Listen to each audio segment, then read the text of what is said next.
యేసయ్య నామములో నిండు వందనాలు తెలియజేస్తున్న అందరికీ వందనాలు. యేసయ్యకి స్తోత్రాలు. ఒకసారి చేతులు పైకెత్తి చెప్తాం గట్టిగా, హల్లెలూయా హల్లెలూయా హల్లెలూయా. మంచిది.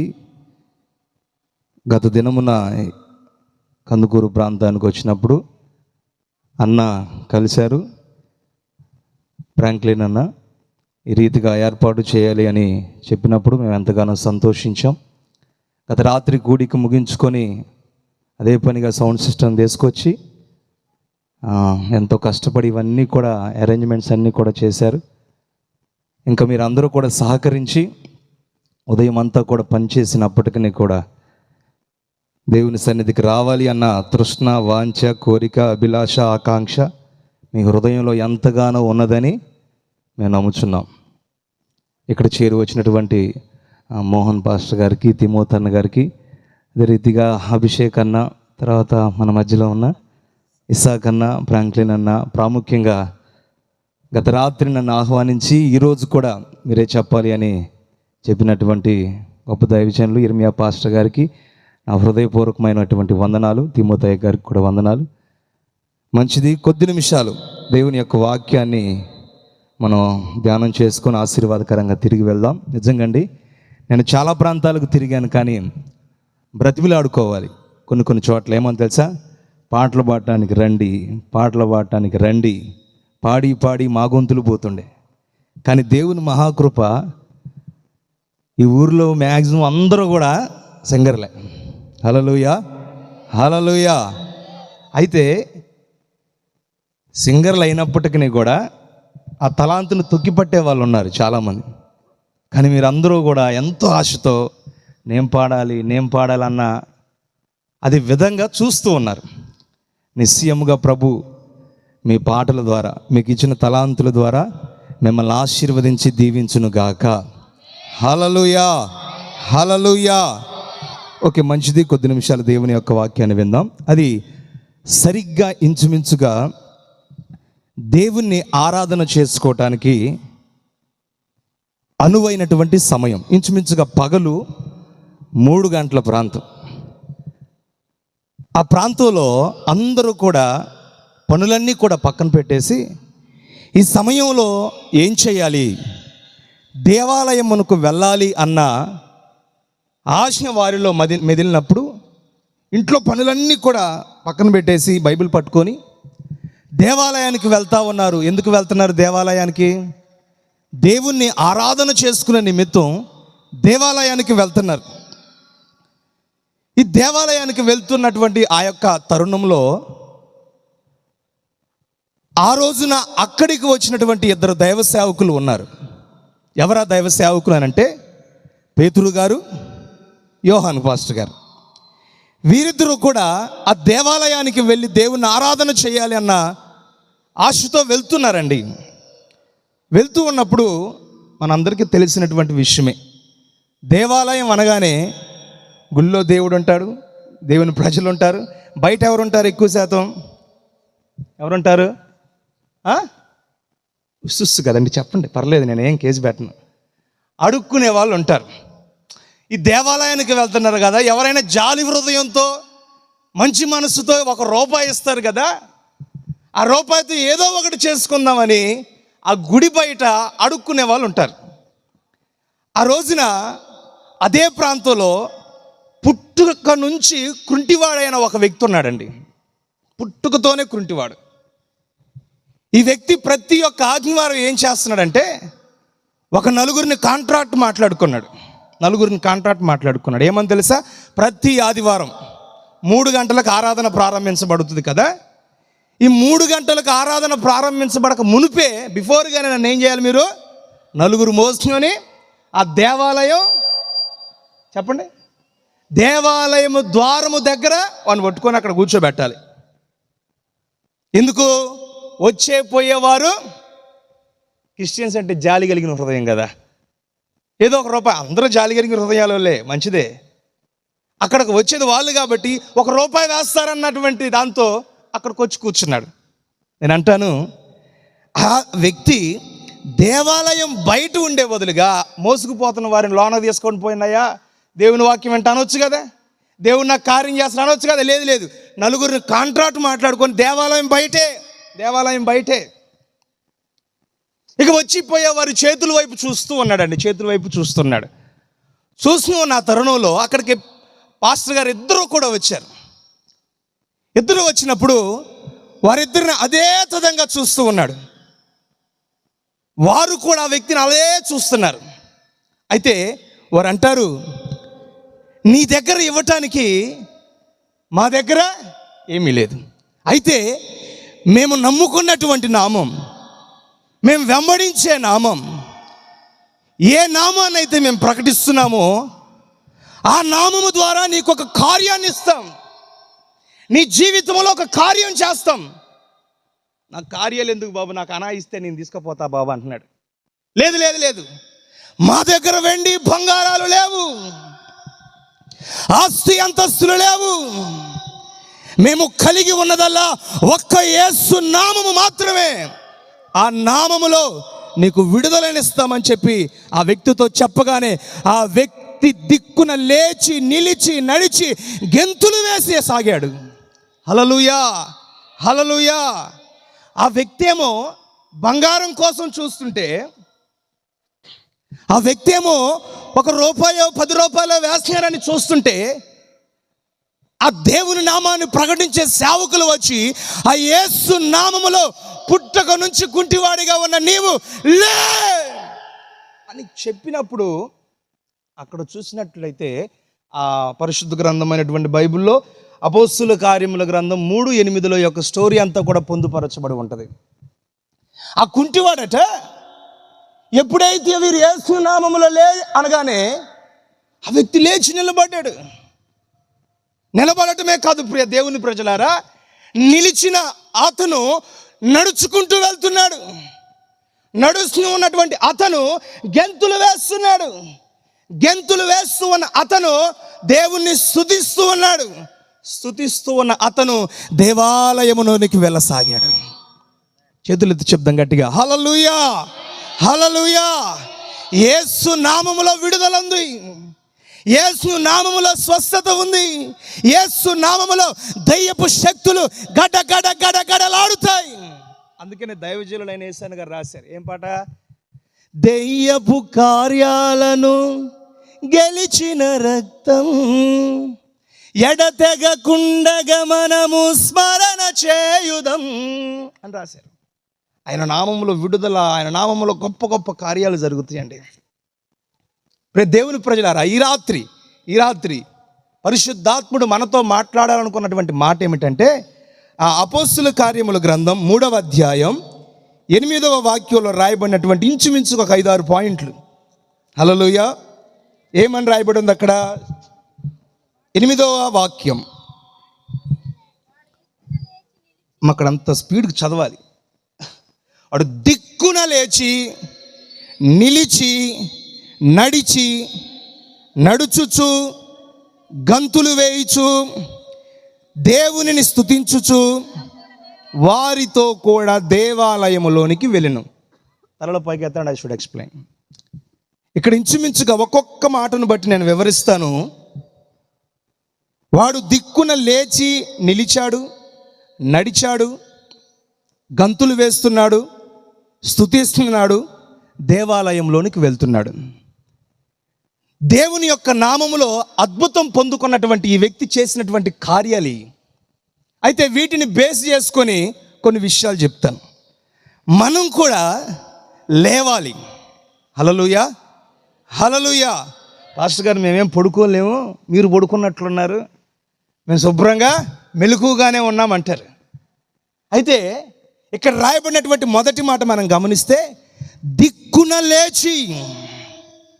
ఈ వ్యక్తి ఏ రీతిగా అయితే దిక్కున లేచాడో మనం కూడా మన యొక్క జీవితంలో దిక్కున లేవాలి. ఈ లేచే అనుభవంలో మన జీవితాలను మనం నడిపించుకోవాలి. అయితే ఎక్కడ నుంచి లేవాలి, ఎక్కడ నుంచి లేచి నిలబడాలి అని కానీ మనం గమనిస్తే, ఏ పాపములైతే కూరుకొని పోయి ఉన్నావో, ఏ అపవిత్రతలో అయితే పోయి ఉన్నావో, ఏ లోకములో, లోక కార్యములలో, సాతాను కబంధ హస్తములలో, జిగట గల దొంగ ఊబిలో కూరుకుపోయి ఉన్నావో, అక్కడ నుంచి లేవాలి, అక్కడ నుంచి నీవు పైకి లెగవాలని పరిశుద్ధాత్ముడి రాత్రి ఈ ప్రాంతంతో మాట్లాడుతున్నాడు. బైబిల్లో జరిగినటువంటి ఒక విషయం ఉంది. ఏమిటంటే, దేవుడు ఆ ప్రాంతాన్ని చూశాడు. చూసిన దేవుడు ఆ ప్రాంతం పట్ల ఒక విషయం కలిగింది. ఏంటంటే, ఈ ప్రాంతం ఎకనైనా మారుతుందేమో, ఈ ప్రాంతం ఎకనైనా నన్ను తెలుసుకుంటుందేమో, వారు చేస్తున్న పాపములలో నుంచి ఎక్కడైనా లేస్తారేమో అని ఎన్నో దినాల నుంచి, ఎన్నో రోజుల నుంచి నేను చూస్తూ ఉన్నాను.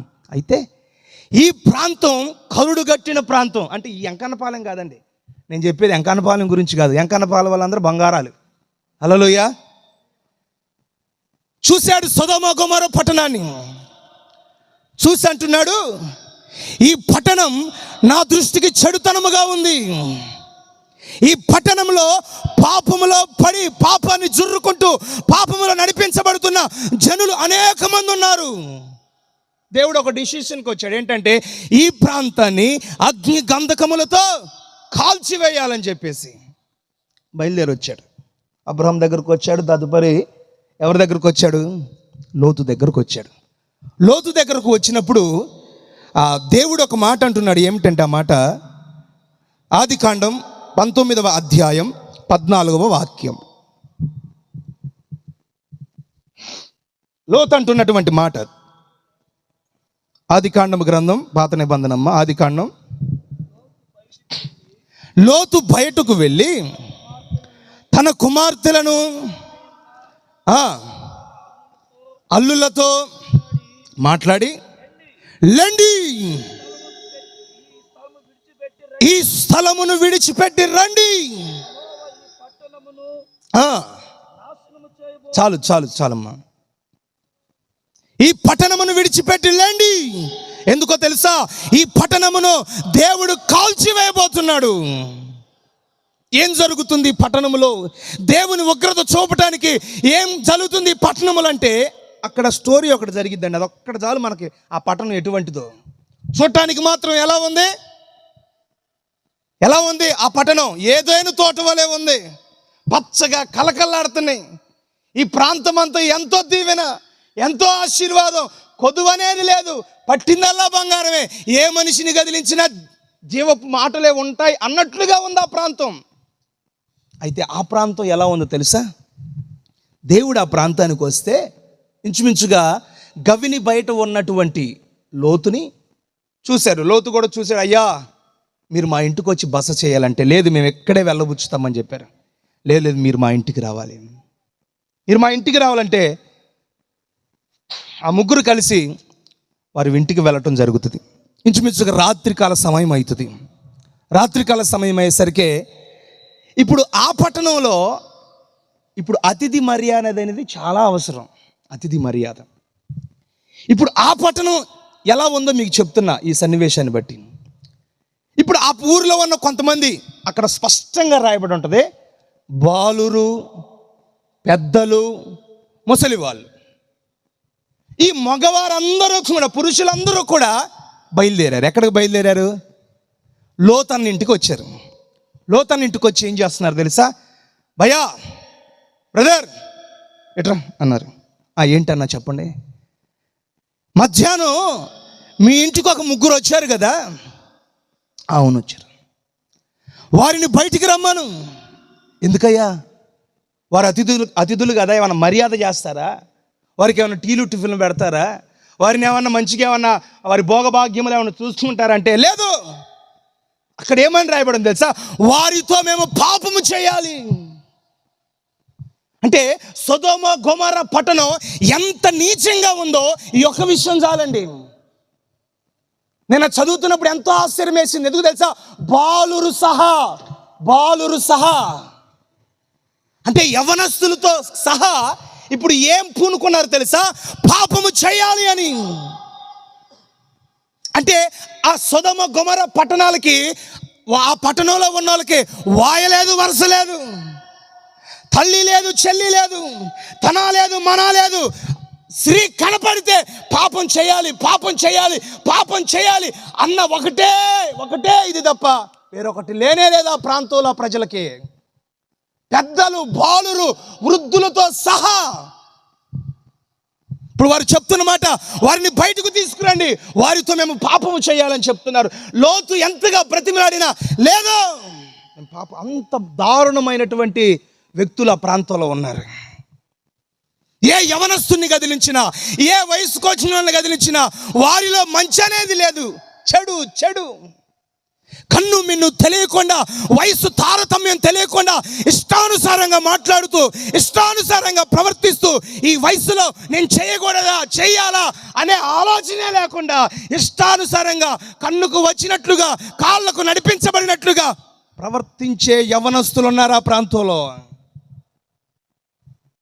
చదువు లేదు, సందే లేదు, బాగుపడదామన్న ఆలోచనే లేదు. అటువంటి వ్యక్తులు ఉన్నారు ఆ ప్రాంతంలో. ఇప్పుడు ఆ ప్రాంతాన్ని గురించి ప్రభు చెప్తున్నమాట, లేచిరండి. మీరు ఏ పాపము మధ్యలో ఉన్నారో, ఏ పాపిష్టుల మధ్యలో ఉన్నారో, ఏ లోకస్తుల మధ్యలో ఉన్నారో, ఏ అపవిత్రత మధ్యలో ఉన్నారో అక్కడ నుంచి లేవండి. దేవుని ప్రజలారా, ఈ రాత్రి నీ స్థితి, నీ పరిస్థితి, నువ్వు ఎక్కడి నుంచి మాటలు వింటున్నా, ఇదే పాపములో ఉన్నావేమో, ఇదే రుగ్మతుల మధ్యలో ఉన్నావేమో, ఇదే అపవిత్ర మధ్యలో ఉన్నావేమో, అక్కడ నుంచి రాత్రి నువ్వు లేవాలి. ఎందుకో తెలుసా?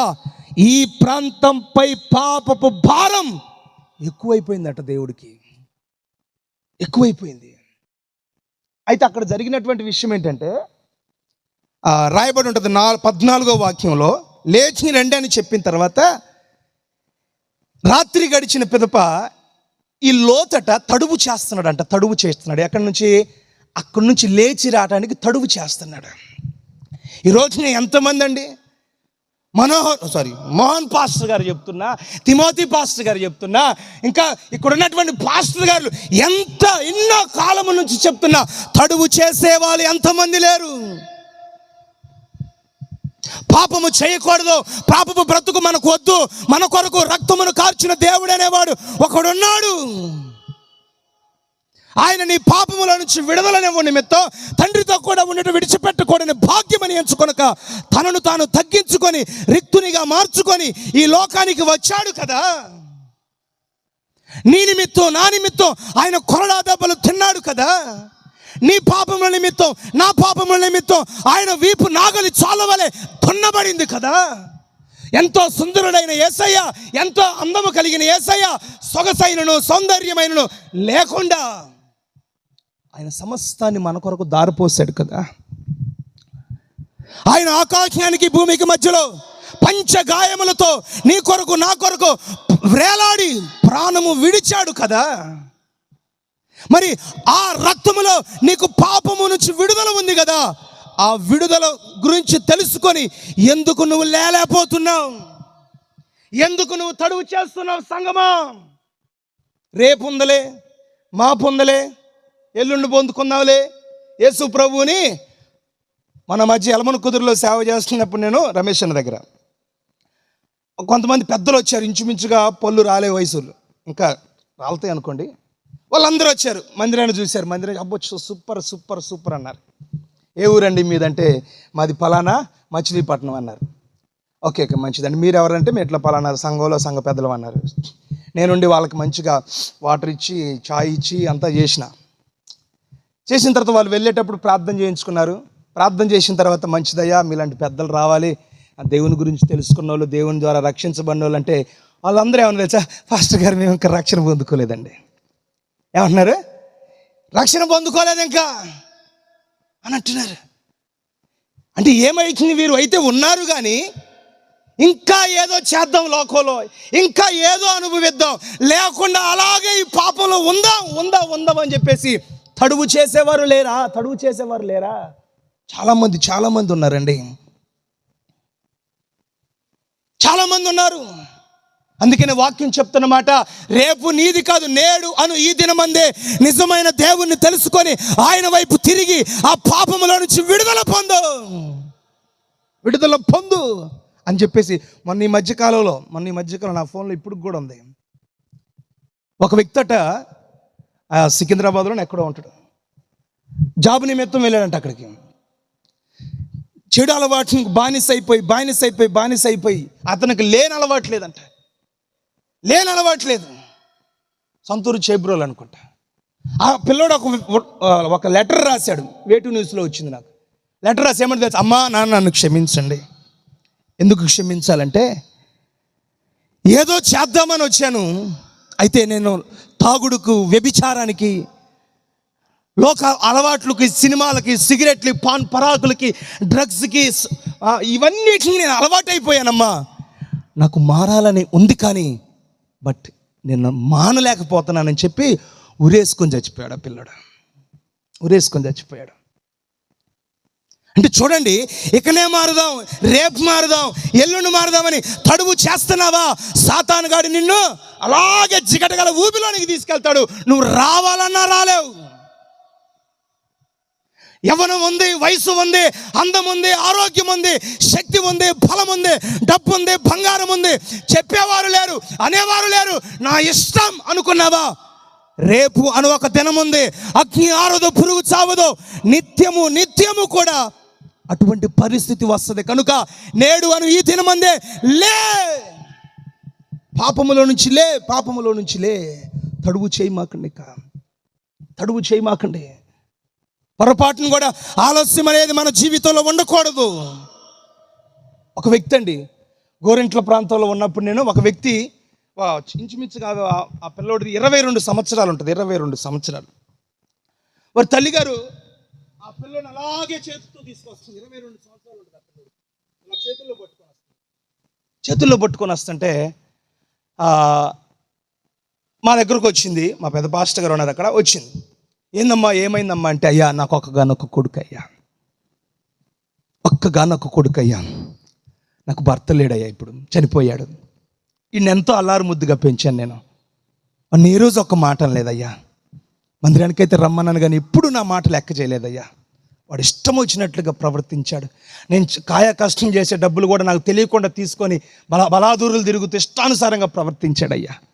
అయితే ఇప్పుడు ఏమైందమ్మా అంటే, ఎక్కడెక్కడికో తిరిగాడయ్యా, చెప్పినా కానీ వెళ్ళలేదయ్యా. వారు ఫ్రెండ్స్ అని చెప్పేసి అక్కడికి ఇక్కడికని తిరిగి ఈ రోజున చెయ్యలేని రోగం తెచ్చుకున్నాడయ్యా.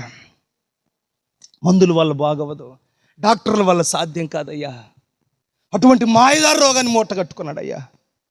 నన్ను మోయాల్సినటువంటి వీడు వాడిని నేను మోయాల్సి వచ్చిందయ్యా. చూడయ్యా, ఆ పిల్లోని చూస్తే మొత్తం అతుక్కుపోయింది, శరీరం అంతా కూడా ఎముకలు కనపడుతున్నాయి తప్ప ఏమీ లేదు. ఆ పిల్లోడు అలాగే దీనంగా చూస్తున్నాడు. ప్రార్థన చేయండి పాస్టర్ గారు అన్నట్లుగా దీనంగా చూస్తున్నాడు. ఎన్నో మార్లు చెప్పింది ఆ తల్లి, వద్దురా అని చెప్పింది. అయినా కానీ ఆ పాపములో నుంచి లేచి రాలేదు ఆ పిల్లోడు. ఎందుకు రాలేదు తెలుసా? నాకేంటి, వయసు ఉంది, నన్నెవడేమాటాడా, బలం ఉంది, ఎవడు చూస్తాను నన్ను, ఇష్టానుసారంగా తిరిగాడు. నువ్వు రహస్యమందు చేసిన పాపములను మిద్దెల మీద ప్రకటిస్తాడు దేవుడు. నన్ను ఎవరో చూడట్లేదు, నన్ను ఎవరో పసిగట్టట్లేదని పిల్లి వలె కళ్ళు మూసుకొని తాగుతున్నావేమో పాపాన్ని.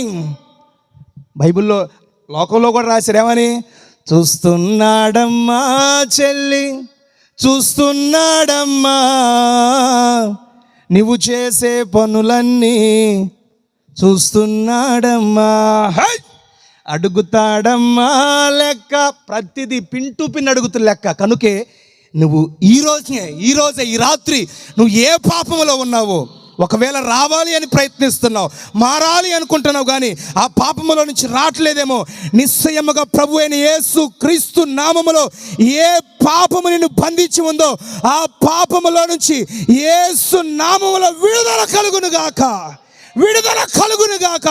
వ్యభిచారం అనే పాపములో నుంచి, తాగుడనే బానిసత్వములో నుంచి, సాతాను కట్లలో నుంచి యేసు నామములో విడుదల కలిగి అక్కడ నుంచి నువ్వు లేచి రావాలి. హల్లెలూయా, హల్లెలూయా. రెండవ మాట, గట్టిగా చప్పట్లు కొడుతూ ప్రభు నామాన్ని మహిమపరుద్దాం. మొదటిగా ఎక్కడి నుంచి లేవాలి? పాపములో నుంచి లేవాలి. రెండవ మాట, అతడు దిక్కున లేచి నిలిచెను. ఒక్కసారి అక్కడ మీరు ఆగండి. రెండవ మాట ఏంటంటే, లేచిన మనం ఏం చేయాలి? పాపములో నుంచి లేచిన మనం నిలవాలి. ఎక్కడ నిలబడాలి? దానియేలు ప్రవచన పుస్తకం 12వ అధ్యాయం 13వ వాక్యం, యోహాను సువర్తమానం 15వ అధ్యాయం 4వ వాక్యంలో రాయబడి ఉంటుంది, మీరు యేసయ్యలో నిలవబడాలి, యేసయ్యలో నిలిచి ఉండాలి. నువ్వు ఏ పాపములో నుంచి అయితే లేచావో, లేచి ఏం చేయాలి? నువ్వు యేసయ్యలో నిలబడాలి. ఈరోజు నువ్వు ఎక్కడ నిలబడుతున్నావు? యేసయ్యలో నిలబడుతున్నావా? కొరింథీయులకు రాసినటువంటి పత్రికలో కూడా పరిశుద్ధుడైన పౌలు గారు అంటారు, పునాది మీద మీరు నిలబడాలి, పునాది మీద మీరు కట్టబడాలంటే ఆ పునాది ఎవరంటే యేసయ్యా. నీ ఆత్మీయ జీవితం, మీరు అందరూ చర్చికి వెళ్ళేవారే, బంగారు తల్లులు అందరూ చర్చికి వెళ్ళేవారే. ఇప్పుడు మీరందరూ కూడా పాపములో నుంచి లేచి వచ్చారు. వచ్చిన మీరేం చేయాలి తెలుసా? దేవునిలో నిలిచి ఉండాలి. దేవునితో అంటుకట్టబడి ఆయన మీరు ఆయనలో ఏక తాత్పర్యం, ఏక మనసు, ఏక భావం కలిగిన వారమై యేసయ్యలో మనం నిలబడాలి. ఎన్ని ఆటుపోట్లు వచ్చినా, ఎన్ని ప్రతికూల పరిస్థితులు ఎదురైనా, గాలి వచ్చినా, తుఫాన్ వచ్చినా, యేసయ్యలో నిలబడిన ఆ బిల్డింగ్ ఎలా ఉందట? గాలి వచ్చి కొట్టింది, తుఫాన్ వచ్చి కొట్టింది, ఆ బిల్డింగ్ కూలిపోయింది, కానీ ఈ బిల్డింగ్ మాత్రం అలాగే స్టాండర్డ్గా ఉంది. ఎందుకు తెలుసా? ఆ బిల్డింగ్ యేసయ్య మీద కట్టబడ్డది. ఈరోజు అనేక మంది పడిపోతున్నారు, అనేక మంది లోకంలో కలిసిపోతున్నారు. కారణం యేసయ్యలో నిలబడక, వచ్చిన శోధనలలో, వచ్చిన శ్రమలలో, వచ్చిన ఇబ్బందులలో ఆరిపోతున్నారు. టచ్ మీ నాట్ ట్రీ తెలుసా? టచ్ మీ నాట్ పత్తి చెట్టు, అది ముట్టుకోగానే ఏమైంది? ఆగి ముడుచుకుంటుంది. ఈనాటి క్రైస్తవ లోకం కొంతమంది గురించి చెప్తున్నా, ఎలా ఉన్నారు తెలుసా? చిన్న శోధన రాగానే అయ్యి బాబోయ్ వాళ్ళమ్మో అనుకుంటే ఇదైపోతున్నారు, చల్లారిపోతున్నారు, నిలబడలేక పరిస్థితి. ఏ నష్టము కలిగినా, ఏ ఇబ్బందులు కలిగినా నేను యేసయ్యలోనే నిలబడి ఉంటాను. యేసయ్య ప్రేమ నుంచి నన్ను ఎడబాపునది ఏది? పౌలు గారు అంటారు, నేను కొరడాలతో కొట్టబడ్డాను, నేను వెళ్ళే పడవ బద్దలైపోయింది, ఎండకు ఎండాను, వానకు తడిశాను, అనేక మార్లు బందీగా నేను వెళ్ళాను, అయినను నేను యేసయ్యలోనే నిలిచి ఉన్నాను. హల్లెలూయా! యేసయ్యలోనే నేను ఉన్నాను. క్రీస్తు ప్రేమలో నుంచి నేను వైదొలిగిపోలేదు. ఈ రోజున క్రైస్తవులు అని నడిపించబడుతున్న మనం అందరం కూడా యేసయ్యలోనే సంపూర్ణంగా నిలబడి ఉన్నామా? ఒక తల్లిగారు తుని ప్రాంతంలో ఒక తల్లిగారు వచ్చారు. తుని ప్రాంతం గుంతకల్ల దగ్గర తల్లిగారు వచ్చి ఒకటే మాట చెప్పింది. ఏమని? అయ్యా, మా భర్త మారట్లేదు అయ్యా, నా భర్త పొరపాటును కూడా మారట్లేదు, ఆ వ్యక్తి మారాలని ప్రార్థన చేయండి అని చెప్పి మమ్మల్ని ఎంతగానో విసిగించింది. మేము అంత ప్రార్థన చేసిన దేవుని మహాకృపను బట్టి ఆ వ్యక్తి మారాడు. మారిన తర్వాత ఆ వ్యక్తి చేసిన పని ఏంటి తెలుసా? మారకముందు ఆ తల్లి చెప్పింది, మీలాగా ఆయన వాడబడాలని, మీలాగా ప్రభువులోనే ఉండాలని ప్రార్థన చేయండి పేటర్ గారు ఎన్నో మార్లు అంది. ప్రార్థన చేసిన దేవుని మహాకృపను బట్టి ఆ కఠిన్ని, ఆ మూర్ఖుని మార్చాడు దేవుడు. మార్చిన తర్వాత ఇక ఆయన పని ఒకటే, ఎప్పుడైతే మోహన్ పాస్టర్ గారు ఇక బయలుదేరుతారు, ఆయనతో పాటు శుభ్రంగా బయలుదేరి వాక్యంకి వెళ్ళటం, ఏంటి కోటాలు ఉంటే కోటాలకు వెళ్ళటం, ప్రార్థనలు ఉంటే ప్రార్థనలకు వెళ్ళటం, సౌండ్ సిస్టమ్ పెట్టడం, పట్టాలు వేయటం. మీరంటే ఇప్పుడు అంతా స్టడీ చేసిన తర్వాత వచ్చారు, కొంతమంది ఉన్నారు ముందుగానే ఇవన్నీ అరేంజ్మెంట్స్ అన్నీ కూడా చేశారు. అలా పరిచర్యలో వాడబడుతున్నాడండి. పరిచర్యలో వాడబడుతున్నటువంటి ఆ తరుణంలో ఒకరోజు ఏం జరిగిందంటే, ఒక ప్రాంతానికి వాక్యానికి వెళ్ళి ఇంచుమించుగా నైట్ వచ్చిన తర్వాత ఇక అన్న ఎంత నైట్ అయినా ఇంటికి వెళ్ళిపోతారు. సరే అని చెప్పాను, నాకు వెళ్ళొస్తా ప్రైజ్ లాడ్ అన్న అని చెప్పేసి ఆ వ్యక్తి ప్రైజ్ లాడ్ చెప్పి మంచిగా వెళ్ళిపోయాడు, వాళ్ళ ఇంటికి వెళ్ళిపోయాడు. వెళ్ళిపోయిన తర్వాత నెక్స్ట్ డే పరిచర్యకి రాలేదు. మేమంతా ఆశయపోయాను, మాకంటే ముందు పరిచర్యలో ఉంటాడు ఈ వ్యక్తి, ఈరోజు ఏమైంది అని భయపడ్డాం. ఒక పక్క ఫోన్ అన్నా చేయలేదు, ఏం చేయట్లేదు, మా ఫోన్లు కూడా ఎత్తట్లేదని భయపడుతుంటే ఇక ఇంచుమించుగా సాయంత్రం ఆ టైంలో మేము ఆ రోజు కూడా అన్నీ పక్కన పెట్టేసి అన్న దగ్గరికి వెళ్ళాలని చెప్పి వెళితే అక్కడ ఏం జరిగిందంటే మేము తలుపు తట్టినాం. అన్నా తలుపు తీనా అని చెప్పినాం. ఇక ఆ మనిషి ఎట్లా పెట్టాడు గుమ్మానికి, ఇట్లా చేయి పెట్టి ఇట్లా పట్టుకొని ఎట్టున్నాడు. తలుపు తీశాడు. తలుపు తీసిన తర్వాత ఇట్లా పెట్టి, ఓ పాస్టర్ గారు వచ్చారు, ప్రైజ్ లార్డ్ పాస్టర్ అన్నాడు. మాట మారింది, చూపు మారింది, నడక మారింది, ప్రవర్తన మారింది, నిలబడే స్టైల్ మారింది.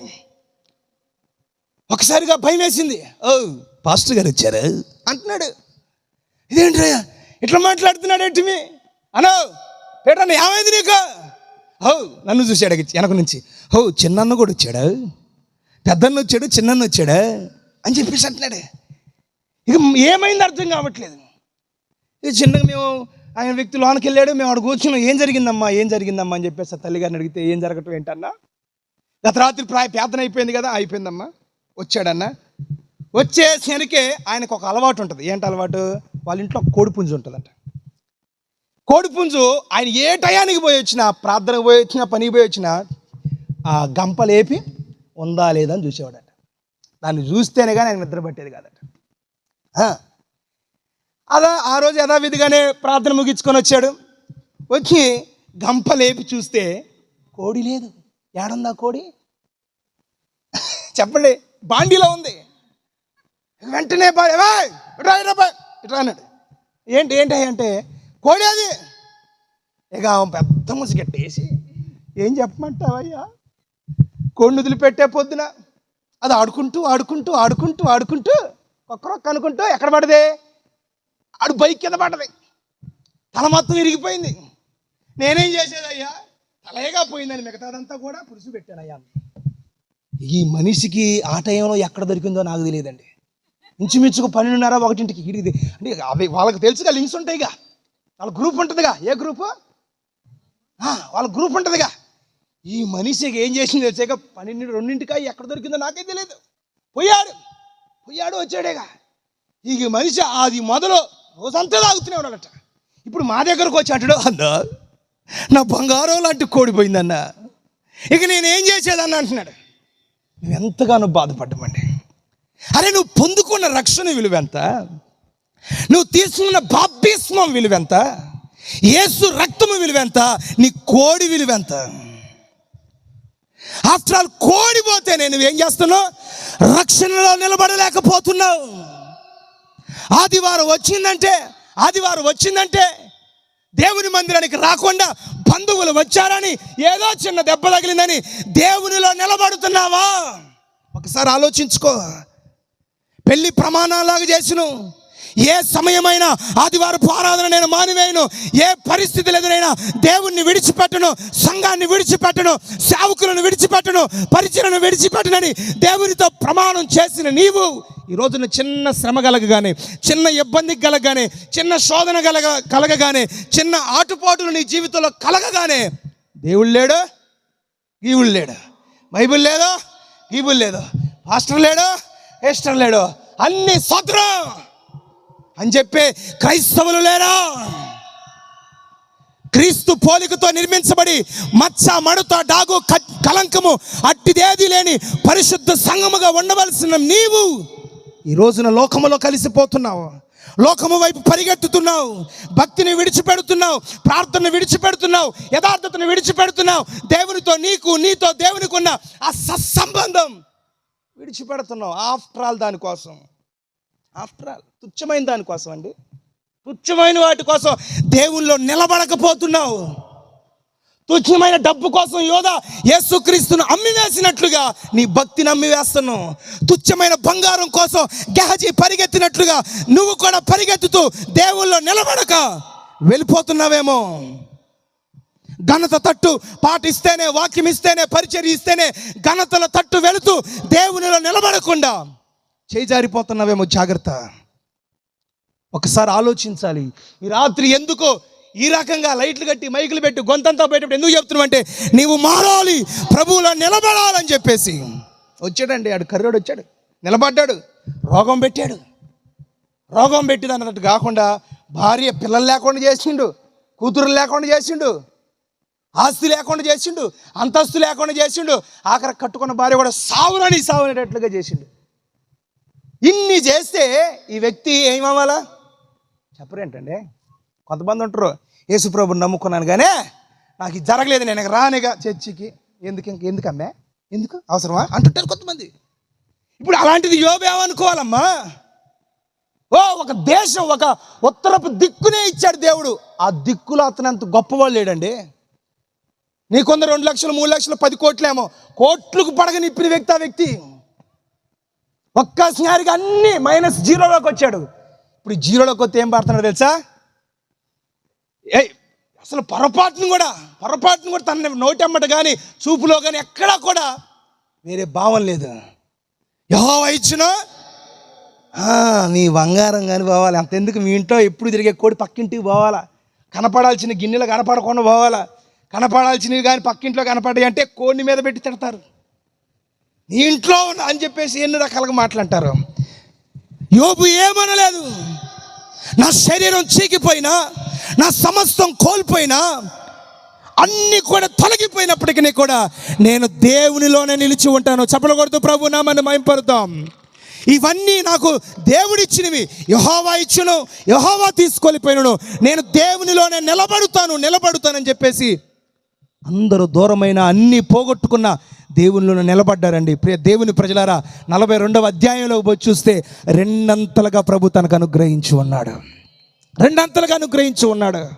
కొంతమంది చూడండి, దేవుని నమ్ముకుంటే మీ ఇంటికి రావు, యేసు ప్రభుని నమ్ముకుంటే మీ ఇళ్ళ ఫంక్షన్లకు రావు, ఎక్కడికే రామని చెప్పేసి అంటారు. అయినా కానీ నువ్వు వారిని వద్దనుకొని దేవుని సన్నిధికి వచ్చావు, దేవుని కొరకు నిలబడ్డావు.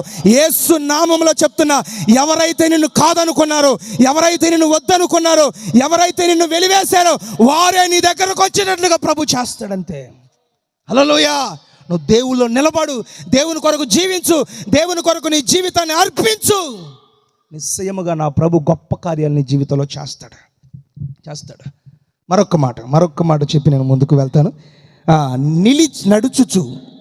నిలిచి తర్వాత ఏంటి? నడుచుచు.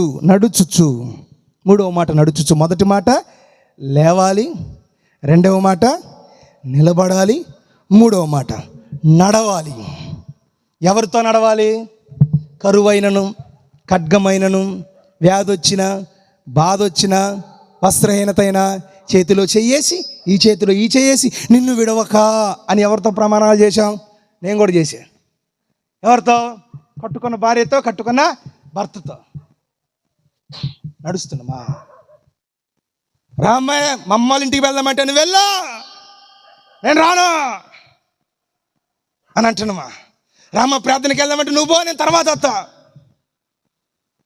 కానీ ఇక్కడ వాక్యం చెప్తున్నమాట, మనం ఎవరితో నడవాలంటే, బైబిల్లో ఒక వ్యక్తి గురించి ఉంది. నిత్యమించుగా 365 ఏండ్లు బ్రతికాడు.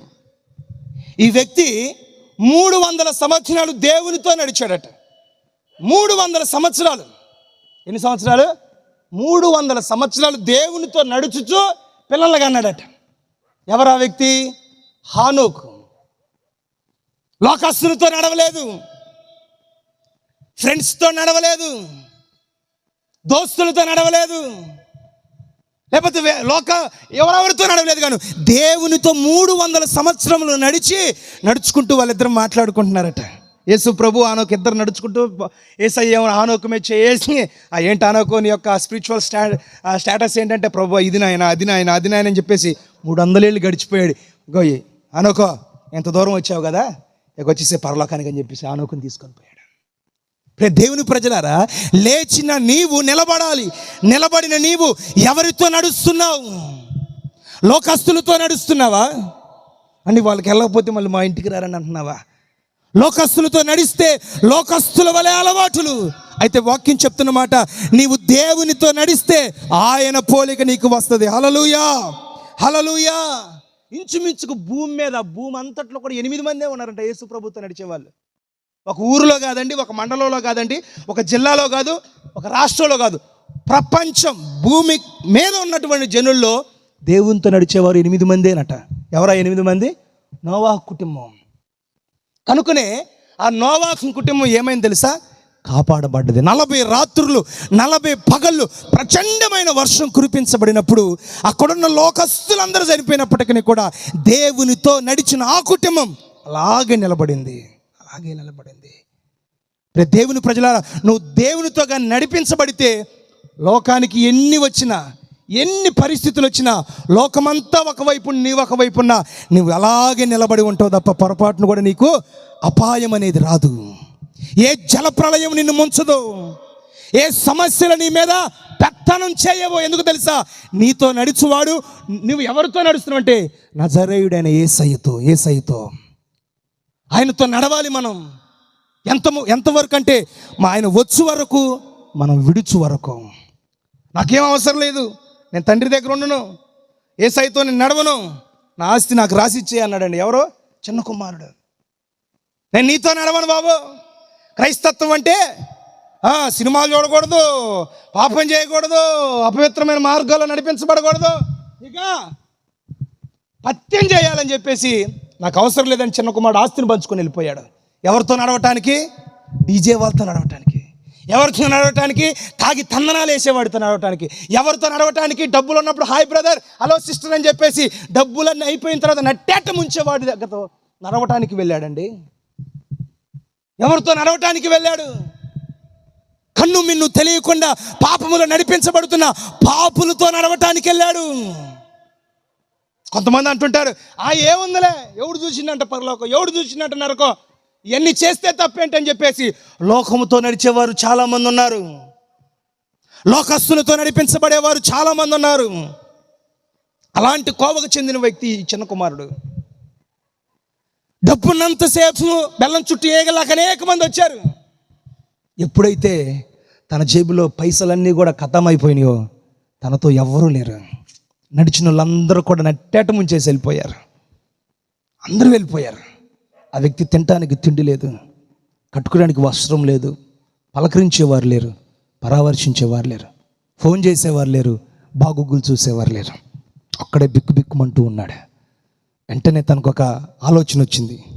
అక్కడ బైబిల్లో కూడా బుద్ధి వచ్చినప్పుడు అని ఉంటుంది. అక్కడ బైబిల్లో నా తండ్రితో పాటు నడిపించబడుతున్నటువంటి వారందరూ క్షేమంగా ఉన్నారు, నా తండ్రితో పాటు ఉన్నటువంటి ఆఖరికి ఆ ఇంట్లో పనిచేసే వాళ్ళందరూ కూడా అష్టైశ్వర్యములతో తలతూగుతూ ఉన్నారు.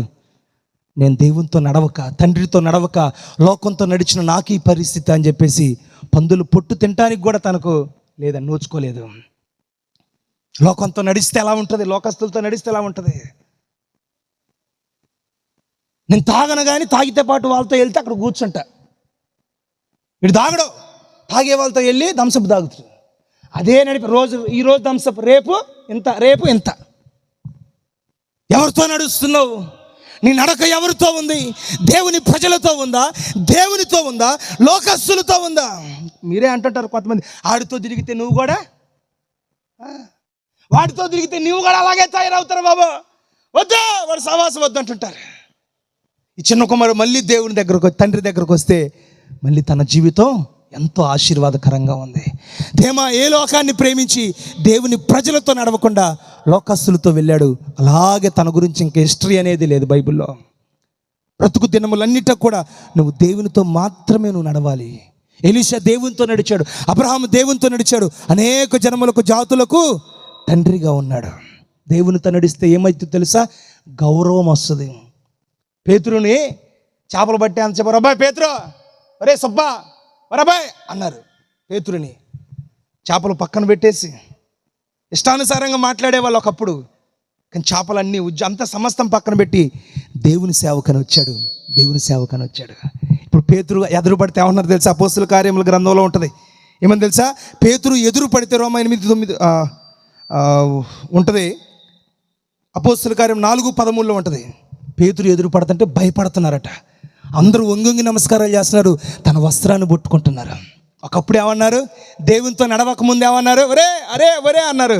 ఇప్పుడు దేవునితో నడిపించబడి దేవుని సేవ చేస్తున్న దేవుని సేవకుని ఏమన్నారు తెలుసా? గొప్ప దైవజనుడు అంటున్నారు. దైవజనుడు అంటే ఆషామాషా కాదు.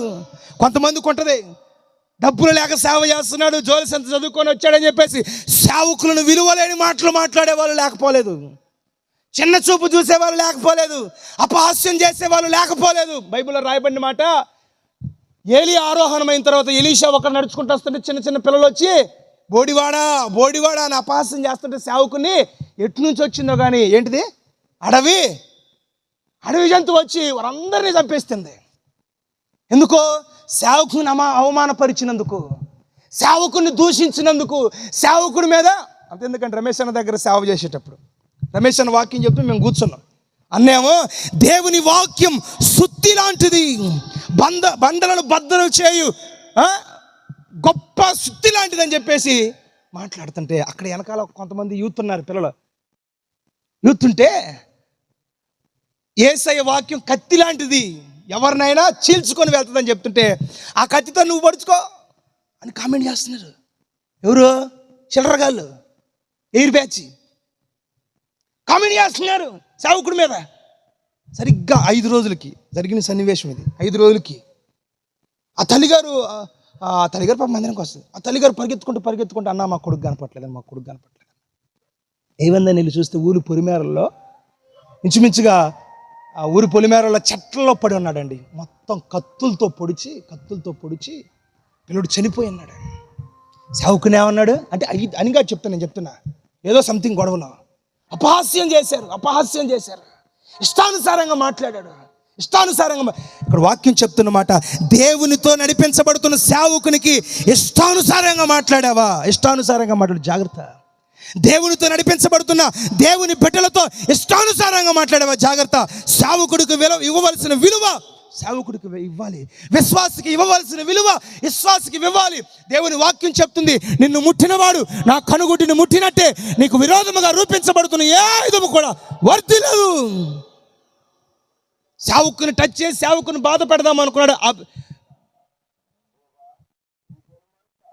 ఆ వ్యక్తి జీవితంలో ఏం జరిగింది తెలుసు? దేవుడే చెప్తున్నాడు, జాగ్రత్త, వారి మీద చేసిన, వారి కుటుంబం మీద చేసిన నీ పతనం ఖచ్చితంగా జరుగుతుంది. అబీమెలెకు రాజుతో ప్రభు చెప్తున్న మాట. దేవునితో నడిపించబడుతున్న సేవకుడికి ఒక విలువ ఉంది, ఒక గొప్ప స్థితి ఉంది. కనుక జాగ్రత్త, దేవునితో మనం నడిపించబడాలి. చివరిగా నేను 10 నిమిషాల్లో ముగిస్తాను. అక్కడ రాయబడినటువంటి మాట, గంతులు వేయాలి. మనం గంతులు ఎక్కడ గంతులు వేయాలి? పెళ్లిలో కాదు. ఎక్కడ గంతులు వేయాలి? తాగ్ కాదు. ఎక్కడ గంతులు వేయాలి? దేవునిలో. గంతులంటే సంతోషం.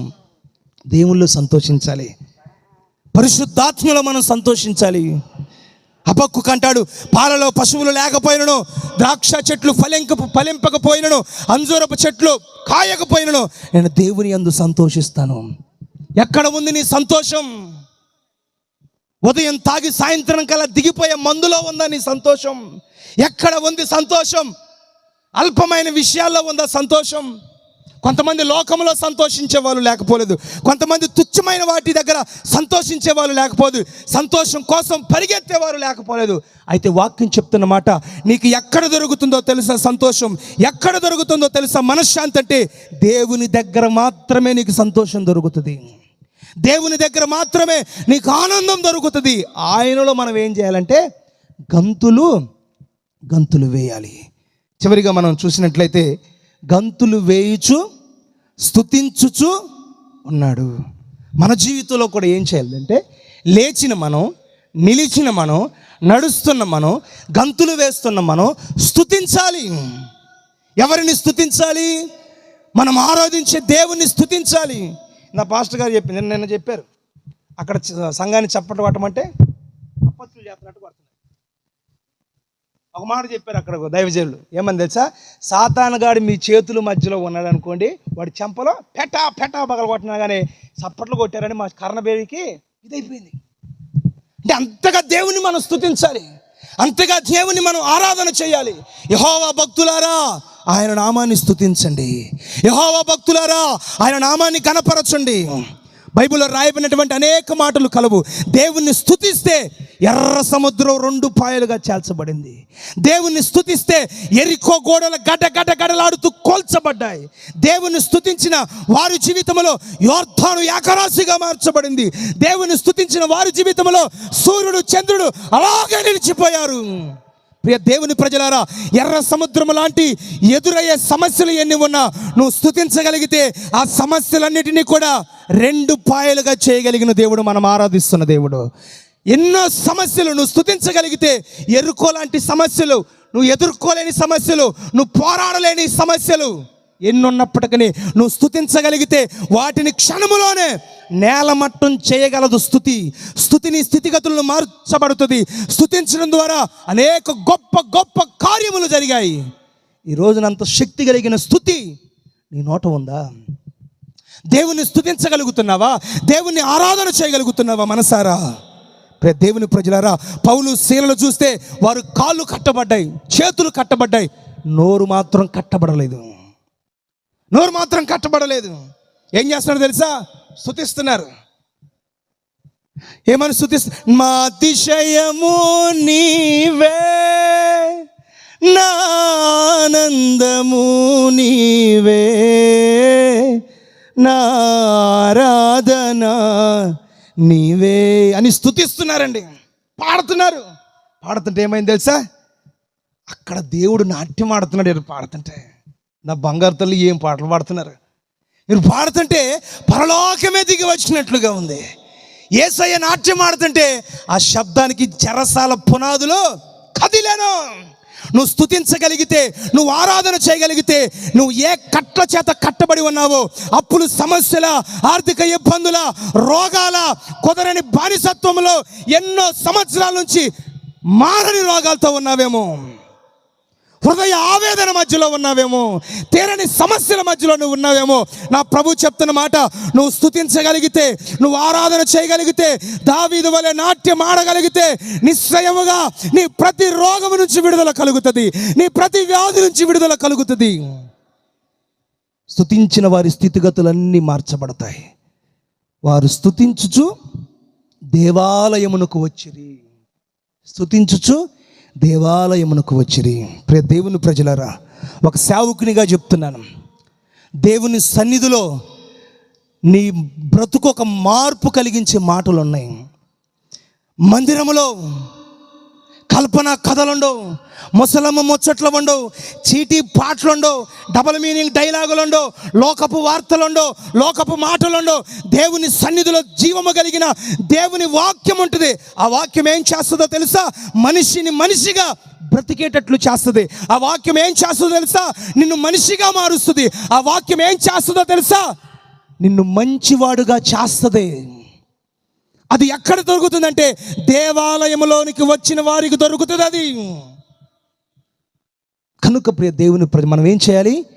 లేచి, నిలిచి, నడుచుచు, గంతులు వేయుచు, స్తుతించుచు దేవాలయములోనికి రావాలి.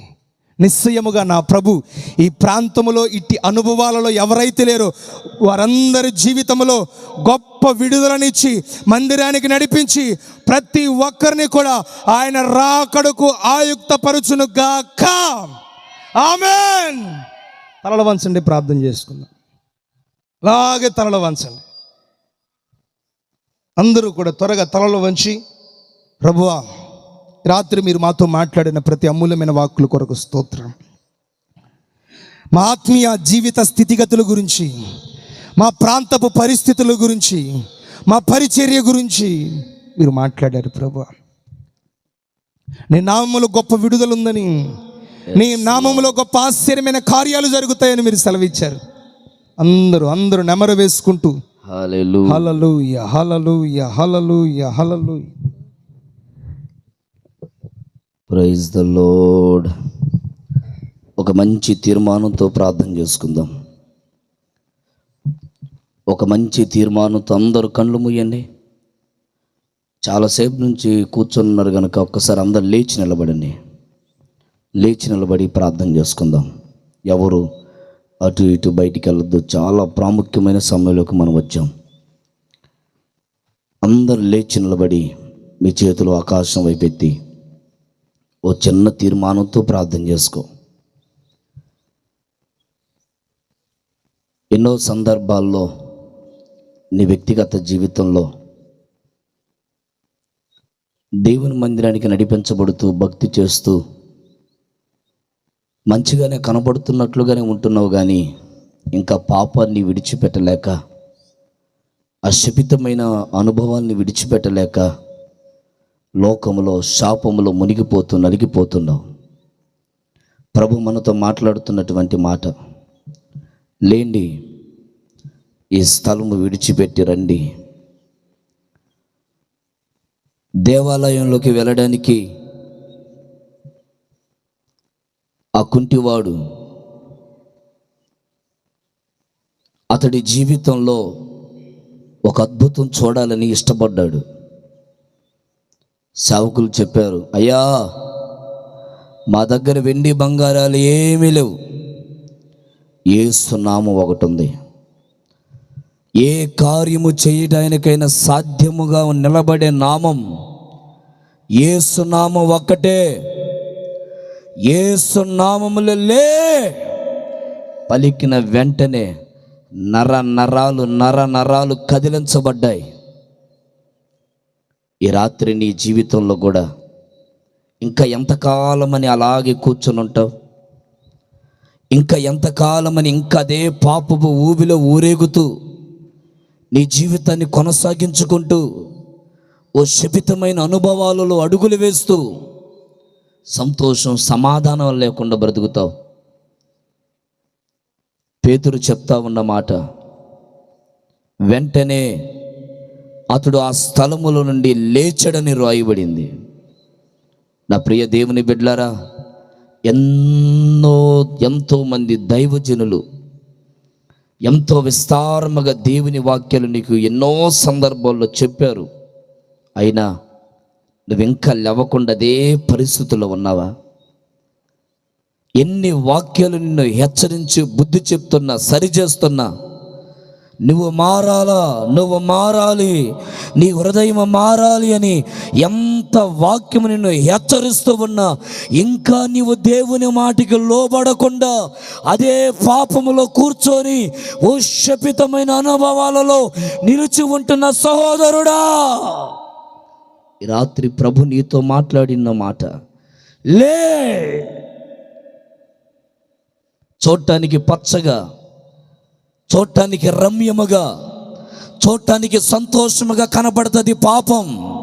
కానీ పాపము చిక్కుల్లోకి తీసుకోబోయి నీకు చుక్కలు చూపించక మునిపే యేసును అంగీకరించడానికి నీ పరిస్థితుల నుండి లే. ఇంకా ఎంతకాలమని పాప ఊబిలో ఊరేగుతా ఉంటావు? పాపం చూడడానికి బాగానే ఉంటుంది, పాపం చూడడానికి బాగానే పాయాసంలాగా కనపడుతుంది. కానీ నీ జీవితంలో ఒక సంతోషము లేకుండా, ఒక ఆనందము లేకుండా, ఒక సమాధానము లేకుండా, ఒక ఆశీర్వాదము లేకుండా దినదినము కూలిపోయేటట్లు చేస్తుంది నీ గుడారమును. ఈ రాత్రి ప్రభు నీకు పిలుపునిచ్చారు. ఇంకా బాప్టిజం తీసుకోకుండా, ఇంకా సరైనటువంటి త్రోవలు నడవకుండా ఎంతకాలం ఉంటావు? ఓ సహోదరుడా, ఓ సహోదరి, ఇదిగో ఈ రాత్రి ప్రభు నిన్ను లేవనెత్తబోతున్నారు. ఆయన పిలుపుని అందుకున్న నీవు, నేను లేస్తానయ్యా, కులం అనే బంధకాల మధ్యలో బంధించబడ్డాను. అహం, గర్వం, నాకేం తక్కువ, డబ్బు తక్కువనా, పేరు తక్కువనా, చదువు తక్కువనా, ఉద్యోగం తక్కువ, నాకేం తక్కువ? గర్వాన్ని విడిచిపెట్టక ఆ పాపములో ఇంకను కూర్చొని ఉన్నావా? ఆ స్థలములో నుండి నువ్వు లేచుదువుగాక. నీ పరిస్థితులన్నీ మార్చబడునుగాక. ఈ రాత్రి నీ చరిత్ర మార్చబడునుగాక. ఈ రాత్రి నీ జీవితంలో ఒక అద్భుతమైన కార్యములు జరుగునుగాక. లేచిన నీవు నిలబడాలి. ప్రియులారా, ఇంకా నిలబడలేక సతికిలబడిపోతున్నావా? బాగానే ఉంటావు చూడ్డానికి, నేను బాగానే కనబడుతున్నాను అనుకుంటున్నావు, కానీ భక్తులు నిలబడలేకపోతున్నావు. ఒక 2 రోజులు పరిశుద్ధంగానే కనబడుతున్నావు, మూడో రోజు అపవిత్రమైన మార్గాల్లో పడిపోతున్నావు. కొన్ని రోజులు సంతోషంగానే ఉన్నట్లుగా అనిపిస్తున్నాం, కానీ ఆటోమేటిక్గా మరలా దారి తప్పిపోతున్నాం. ఈ రాత్రి నన్ను దర్శించయ్యా. ఈ రాత్రి నా జీవితంలో ఒక అద్భుతమైన కార్యము చేయి ప్రభువా. నేను నీ కొరకు నిలబడాలి, నీ రాజ్య వ్యాప్తి కొరకు నేను నిలబడాలి. నన్ను నిలబెట్టయ్యా, నన్ను నిలబెట్టు ప్రభువా. సంఘములో ఒక స్తంభములాగా నేను నిలబడాలి, సావుకుడి దగ్గర ఒక వెన్నెముకలాగా నేను నిలబడాలి. ఆది అపోస్తల సంఘములో నేను ఒక రోషము కలిగిన క్రైస్తవుడు వలె నిలబడాలి. నన్ను నిలబెట్టు, నన్ను నిలబెట్టు. నేను పడిపోకూడదయ్యా, పాపములో నుండి జారిపోకూడదయ్యా. నన్ను నిలబెట్టు ప్రభువా. ఒక మంచి తీర్మానం ఈ రాత్రి చెయ్యి అయ్యా. నా మనస్సుని కుదుటపరుచుకోవాలయ్యా. సమస్యలు వచ్చినప్పుడు ఒక్కొక్కసారి నిలబడలేకపోతున్నాను. నాతో సహవాసం చేస్తున్న నా ఫ్రెండ్స్ నన్ను కలిసినప్పుడు ఒక్కొక్కసారి నేను నిలబడలేకపోతున్నాను. నా మాటలో నిలకడ ఉండట్లేదు, నా ప్రవర్తనలో నిలకడ ఉండట్లేదు, నా నడవడికల్లో నిలకడ ఉండట్లేదు. నేను నిలబడలేకపోతున్నానయ్యా. నన్ను నిలబెట్టు ప్రభువా. నిలబడిన నీవు మూడవదిగా బైబిల్ చెప్తా ఉంది, నడవాలట. యేసయ్యతో నడవాలి. మనం యేసయ్యతో నడిచే అనుభవంలో ఉండాలి. లోకములో నడిచే వ్యక్తి మనం కళ్ళ ముందు కనబడతాడు, మన జీవితంలో అన్నీ ఉన్నప్పుడు కనబడతారు, కానీ ఏమీ లేనప్పుడు ఎవరు మనతో ఉండరు. హానోకు గురించి బైబిల్ చెప్తుంది, దేవునితో నడిచారట ఆయన. దేవునితో నడుస్తూ దేవునితో ఆరోహమైపోయాడు. దేవుడితో నడుస్తున్నటువంటి సేవకులను, దేవుడితో నడుస్తున్నటువంటి విశ్వాసులను, దేవునితో నడుస్తున్నటువంటి సంఘమును ఒకవేళ నువ్వు ఎగతాళి చేస్తున్నావా? అడవి జంతువు వచ్చి పీక్కొని తినినట్లుగా ఎగతాళి చేసేవారిని పీక్కొని తినిందట. ఈ రాత్రి ఒకవేళ వ్యంగ్యంగా మాట్లాడుతున్నావేమో, ఎగతాళిగా మాట్లాడుతున్నావేమో, నీ జీవితంలో ఉంటున్న ఆ దురా ఆలోచనలన్నీ కాలిపోవునుగాక. నువ్వు దేవునితో నడవాలి. దేవునితో నడుస్తున్న నీవు గంతులు వేసే అనుభవంలో ఉండాలి. ఎన్ని రోజులైంది నువ్వు సంతోషంగా నీ కుటుంబంతో కలిసి అన్నం తిని? కొంతమంది అనుకుంటారు, అయ్యా నేను సంతోషంగా ఉండడానికి సినిమాకి వెళ్తే 3 గంటలు సంతోషం అయ్యా అని. సినిమాలో సంతోషం లేదు, త్రాగుల్లో సంతోషం లేదన్నా, యేసయ్యలో సంతోషం ఉంది, దేవుని మందిరంలో సంతోషం ఉంది. నువ్వు స్తుతిస్తూ ఉండగానే సంఖ్యలన్నీ విడిపోతాయి యేసు నామములో. నువ్వు స్తుతిస్తూ సంతోషిస్తూ ఉండగానే ఎరుకో ప్రాకారాలు నీ ఎదుట కూలిపోతాయి. నువ్వు స్తుతిస్తూ ఉండగానే ఎర్ర సముద్రం 2 పాయలుగా చేల్చబడుతుంది. నువ్వు స్తుతిస్తూ ఉండగానే నీ ఎదుట ఉన్న శత్రువు సైన్యమంతా కుప్పకూల్చబడుతుంది. రాత్రి స్తుతించడం ప్రారంభించు. నీ నోట స్తుతి ధ్వని ప్రారంభించు. ఎంతసేపు మౌనంగా ఉంటావు అలాగే నుంచొని, అయ్యా నా కుటుంబ సమస్యలన్నీ తొలగిపోవాలని గట్టిగా బిగ్గరగా స్తోత్రం అయ్యా అని చెప్పు. గట్టిగా అరువు, యేసయ్యా యేసయ్యా, స్తోత్రమయ్యా స్తోత్రమయ్యా స్తోత్రమయ్యా. కుటుంబ సమస్యలు దూరమైపోవాలి. నా ప్రియ దేవుని బిడ్డలారా, స్తుతిస్తూ ఉండగానే నీ ఎదుట ఉన్న ప్రతి కట్లు తెగిపోవును గాక. స్తుతించు స్తుతించు. సాతాను బంధకాలు ఈ ఊరిని యేసు నామములో విడిచి దూరమై పోవునుగాక. యవనస్తుల్ని పట్టి పీడిస్తున్న దురాత్మ తొలగిపోవునుగాక. స్తుతించు స్తుతించు స్తుతించు. ఇదిగో ఈ రాత్రి నీ స్తుతి ప్రారంభమవుతూ ఉండగానే దేవుని కార్యములు ఈ రాత్రి నీవు చూడబోతున్నావు. స్తుతిస్తూ ఉండగానే దేవుని కార్యాలు చూడబోతున్నావు. స్తుతిస్తూ ఉండగానే మేలులు చూడబోతున్నావు. స్తుతి నీ జీవితంలో ఎంత కార్యమైనా చేయగలదు. మనసారా దేవుని సన్నిధిలో నీ సమస్యలన్నిటిని తొలగించే నా ప్రభుకి నీ కుడి చేతును అలాగే పైకెత్తి, ప్రభువా ఈరోజు నాతో మాట్లాడారు నాయన, నీ మాటల్లో ఉన్న మకరందాన్ని నేను అనుభవించడానికి సహాయం చేశారు. నిశ్చయముగా నా జీవితంలో ఆ కుంటివాడు ప్రభు, అడుక్కునేవాడు, అందరి మధ్యలో తేలిగ్గా తీసివేయబడినవాడు, పనికిరానివాడు, ఆ వ్యక్తి జీవితంలో ఎన్ని అద్భుతాలు చేశారయ్యా. ఈ రాత్రి యోగ్యత లేని నా కుటుంబంలో అద్భుతాల వర్షము కురుచునగాక, అర్హత లేని నాకు అద్భుతము కలుగునగాక. అందరి మధ్యలో తృణీకరించబడ్డావేమో నా సహోదరుడా, ఓ సహోదరి, దేవుడు నిన్ను ఏర్పాటు చేసుకున్నాడు, దేవుడు నిన్ను ఎన్నుకున్నాడు, దేవుడు నిన్ను ఆశీర్వదించబోతున్నాడు, దేవుడు నిన్ను దీవించబోతున్నాడు. నువ్వు యోగ్యమైనటువంటి బిడ్డవి. ఎవ్వరు చూసినా పనికిరావు అనుకుంటున్నారేమో. దేవుడు నిన్ను తలగా నియమించబోతున్నాడు, నీ కుటుంబంలో తలగా నియమించబోతున్నాడు. నీ చేతులలో ఆగైతే ఎన్నిక లేని వారిని బలమైన జనముగా మార్చే దేవుడైనా, ఎన్నో సందర్భాల్లో ఓడిపోయావా, ఎన్నో పరిస్థితుల మధ్యలో ఓడిపోయావా, ఒంటరి అయిపోయావా? ఇంక నాకెవరున్నారు ప్రభు ఈ లోకంలో?